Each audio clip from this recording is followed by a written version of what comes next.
Welcome to the So You're Ready to Date podcast. I'm Lisa. And I'm Angie. And here's where we talk about all things dating, love, and relationships. And most importantly, having fun. Join us for practical advice for dating successfully on your terms. Welcome aboard and enjoy the ride.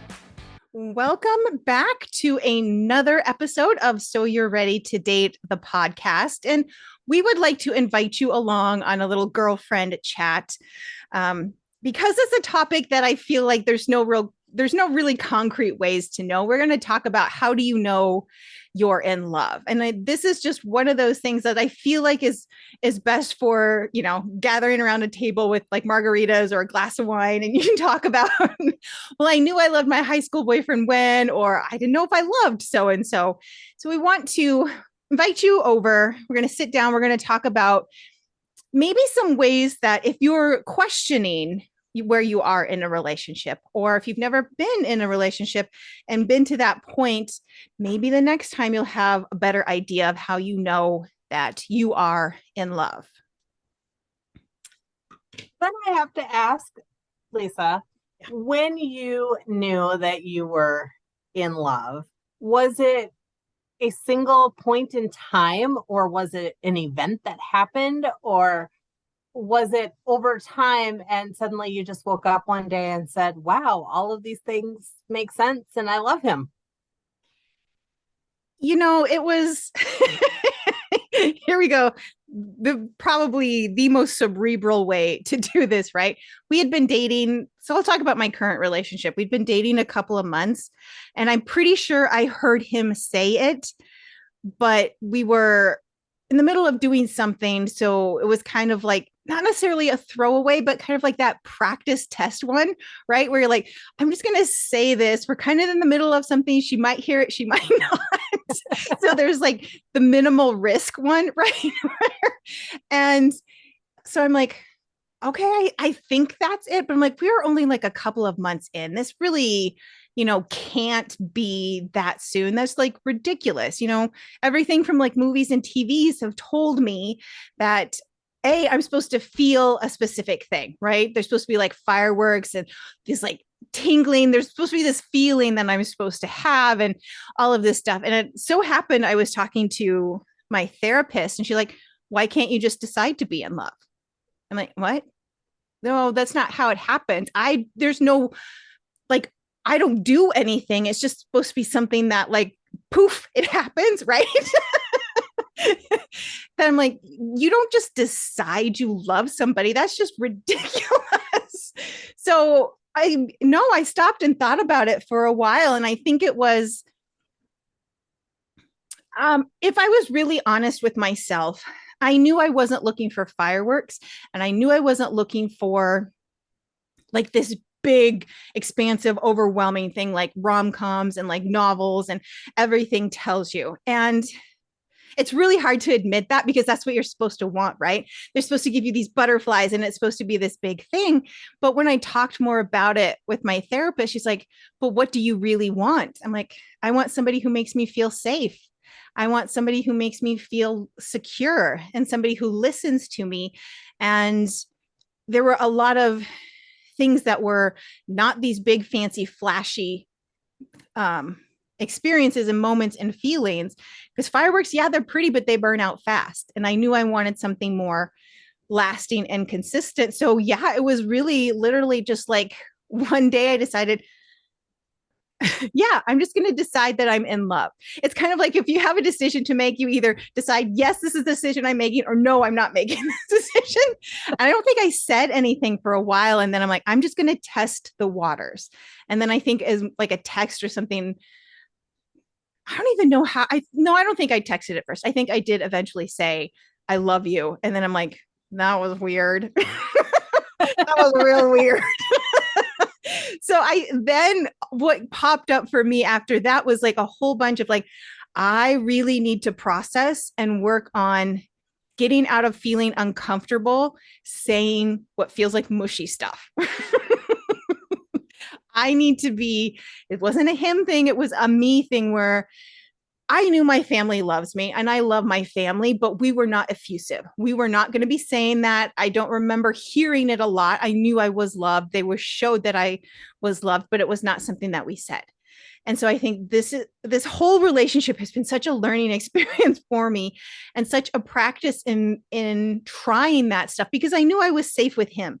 I knew that it wasn't going to be held against me. It wasn't any kind of rush. It wasn't even anything we really talked about. It was just kind of like all of a sudden he called me his girlfriend and all of a sudden I called him my boyfriend. It wasn't, we just kind of let it happen. And so very anticlimactic. It was just, I just decided one day, all right, I'm going to love this man. Let's see how it works.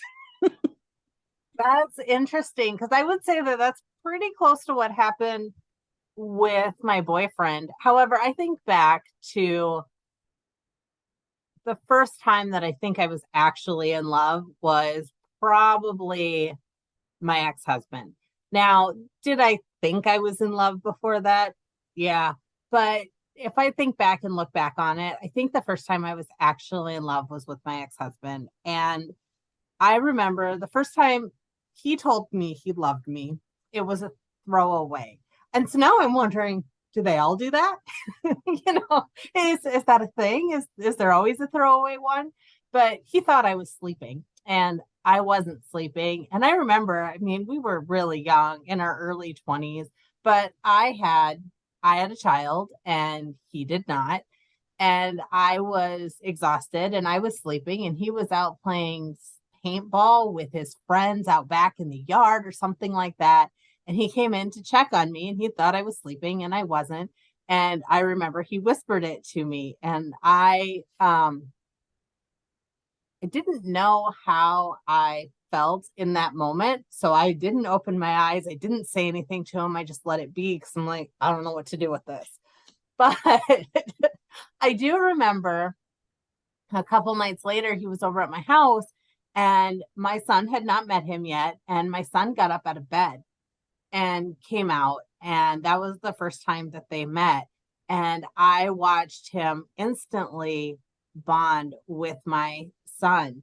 And that was a revelation for me that I really think that I started to fall in love in that moment. Like I realized he loves me. I felt safe. He loves my kid or he will love my kid. And my kid was taking right to him and they got along really great. And then I remember a little while later, we were out of town.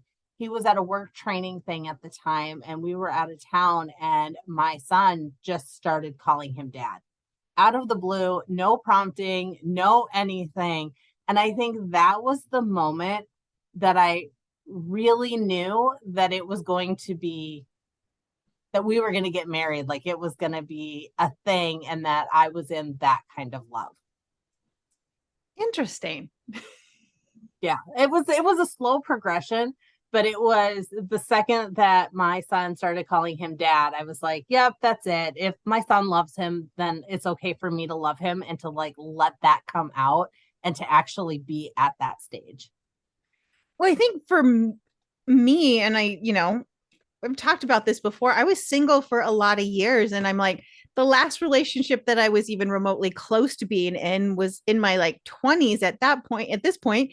And I think I thought I loved him, but it was more like a situationship kind of of a thing. And I had a couple of other like starts and stops here and there. So for me, it was like, I don't think I know how to do this. It's been too long. I don't know.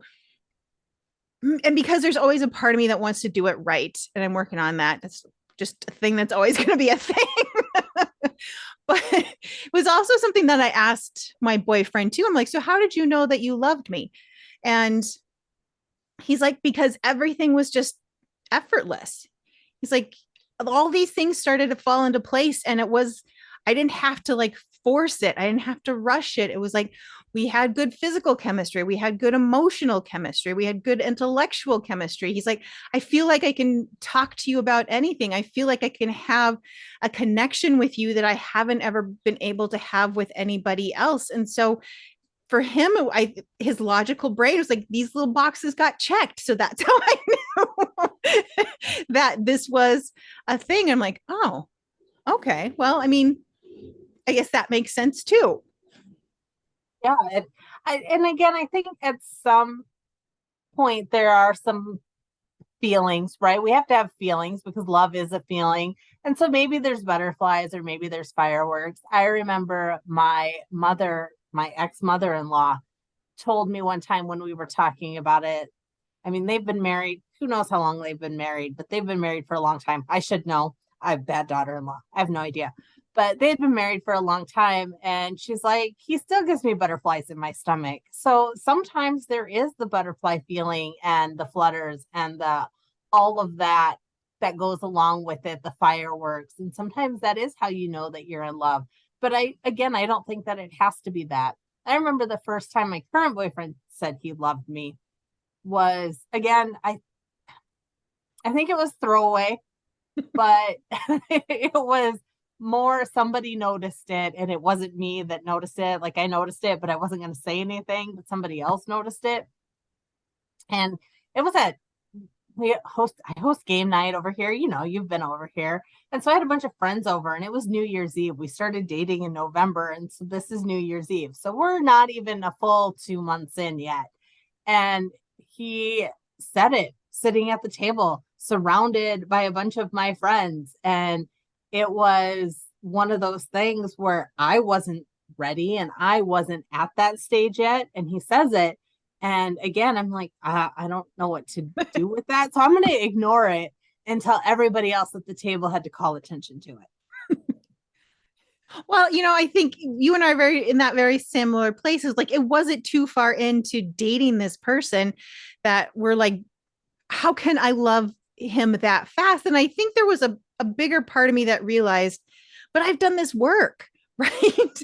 I did a lot of work to figure out what I want and what I don't want. And I think once we pass that like 3 month mark, because we've talked about this before, that, you can really only hold up that facade for about 3 months and then the real stuff is coming through. And so when I noticed that like his communication style was changing, the kind of the more involved we got. And not that he was a bad communicator before, but he was checking in and we were checking in more often and texting more frequently. And some of that stuff was starting to change. I'm like, okay, I just needed like the physical proof that yes, he understands that, things are getting more and more. And then we hit about 6 months and we had to stop and have a conversation. I'm like, whether you realize this or not, we're now in a relationship, right? So, which kind of felt like new news to him. I'm like, we just need to think about how we spend our time together differently. I want us to be thinking about spending more time or changing up our time or however we do this. I asked him about, do you see a future with us? And he's like, well, I don't want to plan. I'm like, I'm not asking you to plan vacation for next summer. I just need to know that in your head, next summer, we're planning something. I just want to know that you see us as something in a year from now, in a year and a half, in 2 years, that as you're planning your future, I am a part of that plan. I'm not asking you to book something for our 1 year anniversary. That's not what we're doing here. I just want to know that you see us as something in the future. And I think that was how I knew. I'm like, okay, this is something different. This is something more serious. It was like a running joke in my family. My parents, my mom knew like 2 dates in that my dad was the one for her, and she pursued him hard. Like big time. I think my dad, had he been any other man, might have been like, this woman is crazy. And he thankfully didn't, but she knew very early on and was very blunt. For my mom, knowing her as I knew her, I'm like, I can't imagine her ever doing that, but she would leave him notes and bake him cookies and just full on like, I love you, we're getting married, so you better get on board with this. So I think it takes on whatever form it takes on, but knowing what you want to feel, I think it comes back to, how do I want to feel when I'm with this person? I want to be excited that they're coming over. I want to be excited that we're going to spend time together, and whatever those fireworks, butterflies, mushy feelings look like and feel like to you, that's what you need to look for more of, and being very clear as always, like, what do I expect? What are my bare minimums? And are they meeting those? Because I think that's a big part of how you show love. We've talked a little bit briefly about love languages, but I think that's an important one in figuring out how do you like to be loved. And I think that's a fun one to get to explore and experience with someone new. I would agree. And you said something really interesting that I want to go back to for just a second. When you were talking about your current partner and talking about whether or not you guys saw a future together. And if I think back to my current relationship, when I gave myself permission to decide I was in love was when he started talking about a future with us together, and that future or his future included me. Whether or not I agreed and I was going to be in that particular future was a whole nother story. But the fact that he was talking about a future where it's when we get to this point, or in 3 years, when this happens and we're doing this, that's when I knew that I could also give myself permission to visualize that future. Because I think for a long time, I wouldn't let myself see what the future looked like with us together, because I didn't trust that he felt the way that I felt. Even though he had said that he felt one way, I wanted to make sure that the actions and the words aligned. So I think that was another level. Like, was I in love before? Yes, but that was another level where I got to consciously decide, okay, I'm going to be all in on this. Not that I wasn't before, but it's a different concept or a different feeling when you feel secure and safe in where you're at, and you continue to build that security and safety and allow yourself to go to that next level. Yeah, when he would let me cry. I think that was honestly one of the, like, because we had a conversation early on being like, I cry. I'm just going to throw it out there. I can't always explain to you why I'm crying or what precipitates it, but I'm going to cry. And the fact that he never once, at least he didn't show it, that he was like uncomfortable or embarrassed. It was just, I got a tighter hug, or I got, he played with my hair. There's a million different things that he would do. And I think that for me showed that it was okay to like give my heart to this person, because when I feel comfortable and safe enough to be that vulnerable with somebody, because there's a difference between being open and vulnerable. When I could be that vulnerable and raw, and he's being like, yeah, more please. I'm like, oh, this is different. Very, very much so. Yeah, I love that. And I think that's, there's so many different stages to it. And you could be falling in love for an extended period of time before you actually decide that you're in love, or before you come to the realization, or before that moment happens when you know what love looks like in your mind, and you think this is it. Right? It doesn't always have to be a decision. It doesn't always have to be not a decision. It doesn't always have to be a single moment. It can be a lot of little things.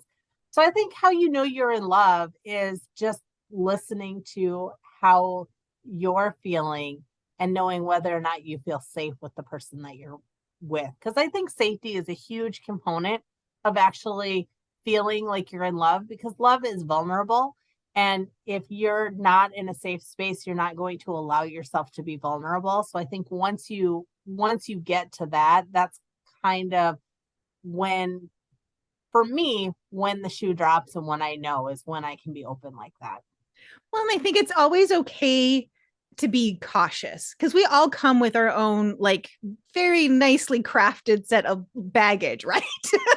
Whether it's color coordinated or hodgepodge and a bunch of garbage bags, whatever it looks like, we all come into a relationship with our own baggage from previous experiences, relationships, and stuff like that. So, yes, sometimes it's instantaneous, but like you said, sometimes it's one of those things that all of a sudden you wake up and you're like, oh my gosh, I think I might love this person. But knowing that there's no specific timeline, and knowing that, yeah, it may take you a while to get into that space, especially if you're trying to be cautious, and not that there's anything wrong with that. And I think it's important to know that you take the time that you need to feel that. And if you're feeling like pressured and rushed and like, I got to say it back, anybody who's worth loving wants you to say it when you feel it and on your timeline. They're saying it because that's how they feel and wants you to say it back when that's what you feel. And if they're pressuring you for any way, shape, or form, um, file that away for like a maybe, because that kind of has like reddish flag written on it. And we'll talk about this until we're blue in the face. There is no normal, right? There is no one way to do this, one right way to do this, how it's supposed to look. So let your relationship evolve in the speed and the time and the way that works best for you. Because I think in the long run, you end up having a more solid, honest, loving relationship because you let it be about you two and not about, your Instagram followers or his mom or your sister, the best friends, or any of that stuff, letting it work in the way that makes sense for the two people actually in said relationship. Yes. And so my question is, how did you know that you're in love? To all of our listeners out there, are you in love? How did you know? When did you know? Drop us a line, tell us the story, tell us the moment, tell us the setting. We want to hear all of your stories. We want to get all of your feedback. We'd love to hear from you. You can send that to us at soyou'readytodate@gmail.com. Don't forget to like and subscribe, hit the bell so that you get notified when we release new content. And we will be back next week with another great episode.